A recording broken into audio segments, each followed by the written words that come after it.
Hey everybody, it's Uncle John from Uncle John's Farms here in Center Point, Indiana. As promised with the last video, today we're going to be doing some planting in the main garden. We've got to get some tomato plants in. I've also got a good friend of mine. His name is Wyatt. He's about 8 years old, a little friend that comes around and kind of helps me a little bit. And Wyatt wanted to plant some blackberry bushes. So we're going to be doing that over here in the orchard as well. Things are growing grass-wise really fast because of all the warm weather, all the spring, and I've been kind of hesitant about doing some videos because we've just had so much going on. So today we're going to work on the tomatoes and the blackberry bushes. Come along and I'll show you how we do it. Well, as I started this video, there was no wind. As soon as you hit record, the wind starts. We're going to start things off today though, and it is quite muddy. We've had a lot of rain.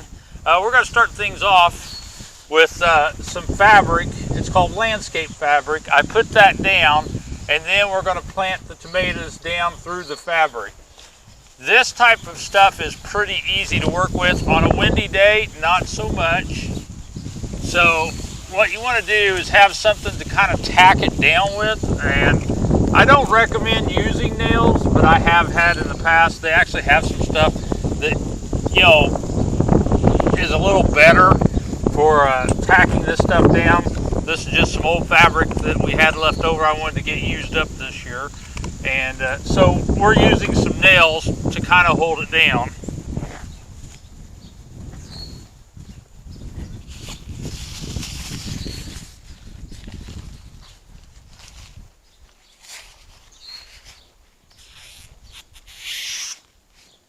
And when we get ready at the end of the season, we'll pick these nails back up.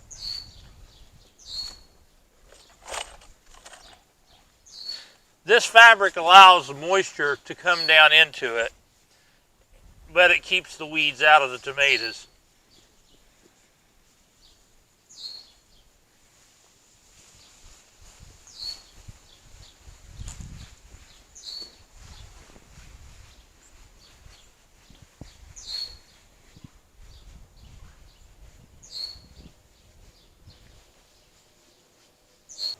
Well, we have our tomatoes. We've got our material laid out for the first row. I'm going to go ahead and show you how to plant these. Tomatoes are the type that they don't mind their stem covered up. We'll come in here about, 1.5 feet. We're going to cut a little slit in the landscape fabric. I'm going to stick my hand in there, and what I'm going to do is just dig out of place where I want this tomato plant to go.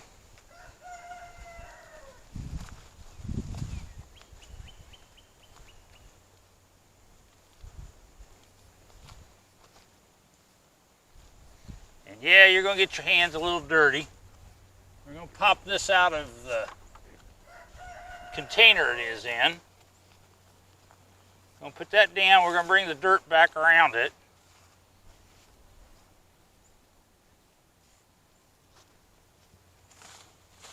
Now we'll be coming back through here and laying mulch over the top of this fabric. That'll help hold moisture in. And the variety that I'm doing right now is called Rutgers. They're the type that we make the Uncle John tomato chips out of, where we dehydrate them. And there you go. I'm just going to keep going down this row about 1.5 feet. We'll come in here and put mulch in. Then probably next week we make our own tomato cages out of old fencing that we repurpose here on the farm. We'll put the cages on, and there'll be posts on each end. The cages will actually have a rope that goes from end to end on the post, and they'll be attached to that rope.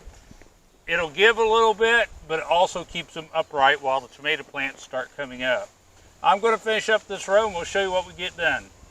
Well, as you can see, we got our first row in. There's probably about 10 in this row.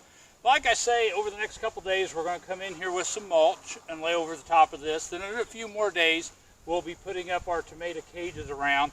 We'll put 2 posts on the end of the garden, run a rope across the top, and we'll fasten each cage to that rope so that it moves a little bit, but not enough, and as the tomato plant grows, it'll grow up into the cage and help support the tomato plants.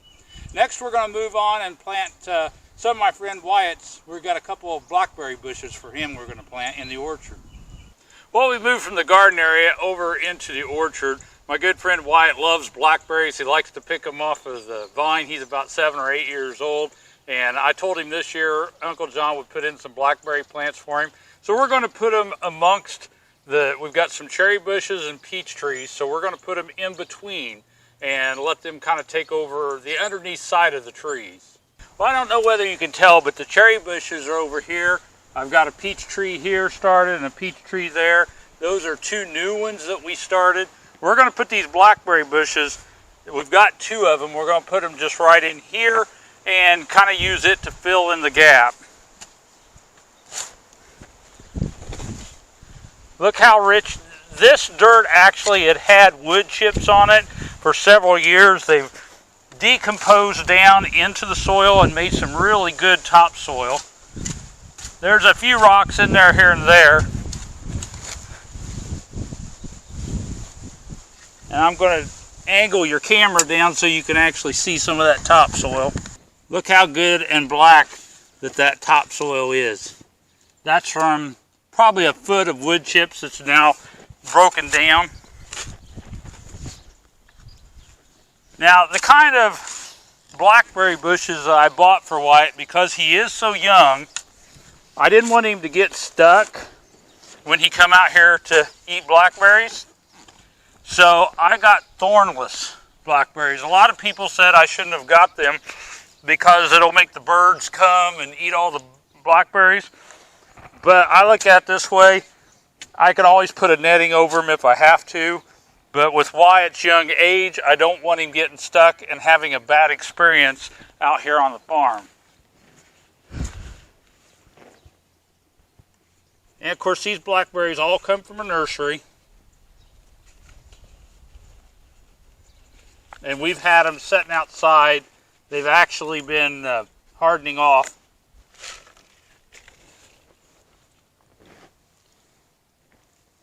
And you plant a blackberry bush just like every other bush. You don't want to cover up the crown, but you do want to make sure it has plenty of dirt around it.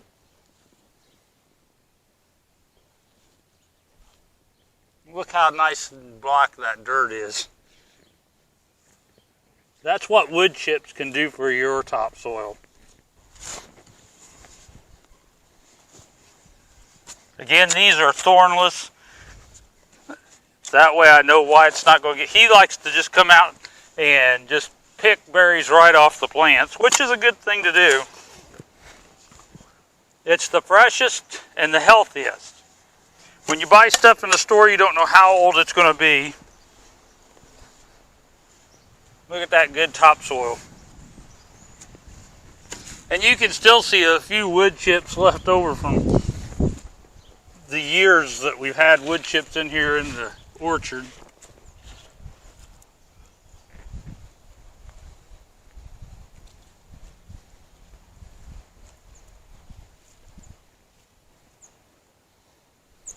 I want to break some of these clods up. It's a little wet out today. Like I say, we've had rain for the last few days. I call this mudding plants in, but they got to get into the ground.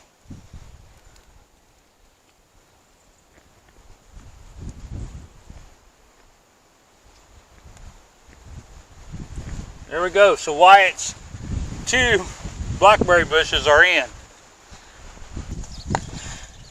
I've had some people say they wanted to kind of get an update on some of the other trees. You might remember this is one of the peach trees that we planted this year. This is a peach tree that we planted this year. Of course, these are the 2 blackberry bushes that we just got done planting.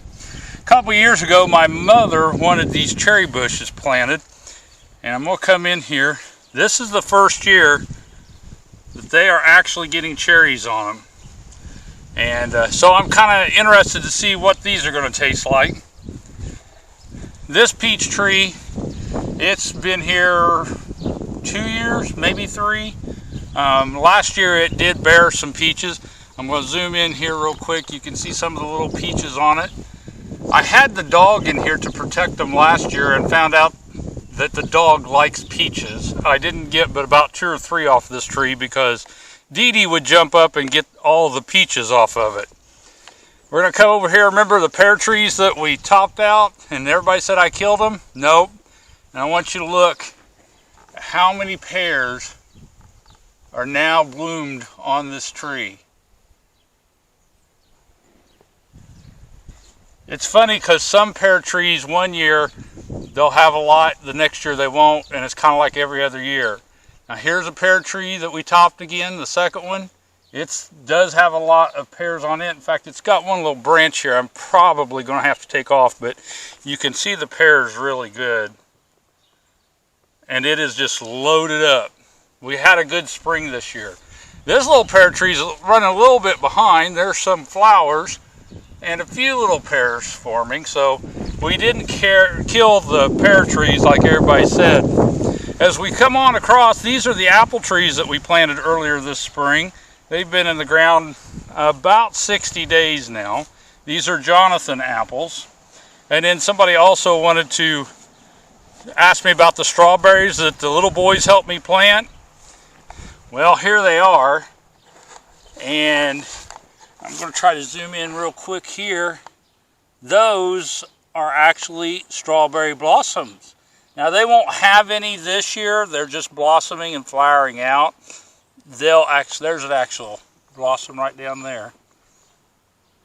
They are June bearing, so they won't have any strawberries till June. Eventually we're going to put ever-bearing strawberries on the other side and pretty much fill the floor of the orchard with strawberries. Well, I'd like to thank you for taking part in our video today this is volume 2. We'll have another volume when it comes time to plant the green beans and corn and stuff like that. We've got to let it dry out just a little bit. We've had so much rain over the last few days. I need to get back in and do some more tilling before we put the corn and beans in, but we'll have a video number 3 on spring planting that will cover the corn and the beans, and we'll show you how we do it. Thank you so much for being a part of course, my projects today. I hope you learned a little something. Hope mainly you learned that, you don't have to live on a farm to live like you're out in the country. You can always do this type of stuff in your own city yard. In fact, these bushes make lovely landscaping, plus they bear fruit. Same way with the trees. Trees provide you plenty of shade, but they can also bear fruit. So keep that in mind as this summer you're doing different landscaping around your house, maybe in the city. Anybody can do this. It's just a matter of kind of visioning it and seeing what you want, knowing what your family would like to eat. And, if you have any questions, be sure and hit me up on Facebook. I'll be glad to help you in any way I can. Don't forget, we'll be selling some of our produce, some of our fruit. We're thinking about having another order of pasture-raised chickens that we'll be butchering in the fall. If you'd like to find out more information on that, be sure and hit us up on Facebook or send me an email at john@unclejohnsfarms.com. You can also go to our website, Uncle John's, Johns Farms, FARMS.com, and you can find out all the information about there. We also have the story of the farm on our main homepage. If you don't know my family's story with this farm, take some time and join us there. We also take the SNAP benefit cards, so if you're in that program, we'd love to have you as a client. We have eggs all the time. We do have some meat every once in a while, and of course we can take your SNAP benefit cards for that as well. We have goat milk soap. It's great for your hands, great for your skin. Also goat milk lotion that we're selling as well. It's all on our website, UncleJohnsFarms.com. Again, thank you so much for being a part of my video today. Thank you so much for being a part of our community, and I appreciate each and every one of you.